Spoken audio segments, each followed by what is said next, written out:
ఇప్పుడు యూజువల్‌గా ఎవరన్నా అంటే హైవే నుంచి ఎళ్తున్నారు. ఈయన రాజమండ్రి నుంచి హైదరాబాద్‌కి వస్తున్నారు అని అంటే ఈ ప్రాథమిక రిపోర్ట్ ఉంటారు కదా! దాంట్లో తెలిసింది. సో, ఆయన అక్కడి నుంచి ఇక్కడికొస్తున్నప్పుడు ఒక హాఫ్ హెల్మెట్ యేసుకొనున్నారు. అంటే ఫుల్ హెల్మెట్ కాకుండా హాఫ్ ఫేస్ కవర్డ్ హెల్మెట్స్ ఉంటాయి గదా! ఆ హెల్మెట్ వేసుకొనున్నారంట. అండ్ బైక్‌కి హెడ్ లైట్స్ లేవు. ఏ పర్సన్ గూడా హైవే మీద పోయేటప్పుడు కనీసం హెడ్ లైట్స్ చెక్ చేసుకుంటారు.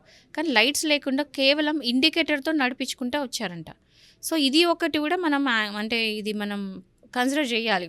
మరి హెడ్ లైట్స్ లేకుండా ఇండికేటర్ వేసుకుంటా నడుపుకుంటూ రావడం ఒకటి. ఒకవేళ హెల్మెట్ వేసుకొనుంటే హెల్మెట్ అనేది ప్రొటెక్ట్ జేస్తది. అంటే యాక్సిడెంట్ అయినప్పుడు. అది కాకుండా ఈ తలకేం దెబ్బ తాకుండా, తలపాటేం లేకుండా ఇక్కడ మాత్రమే ఈ రైట్ సైడ్ మాత్రమే ఇక్కడ చాలా పెద్ద ఇంజ్యూర్ అయినట్టు కనిపిస్తుంది పిక్చర్స్‌లో చూస్తే. సో, ఇదొకటేందంటే కొంచెం సస్పీషియస్‌గా ఉంది.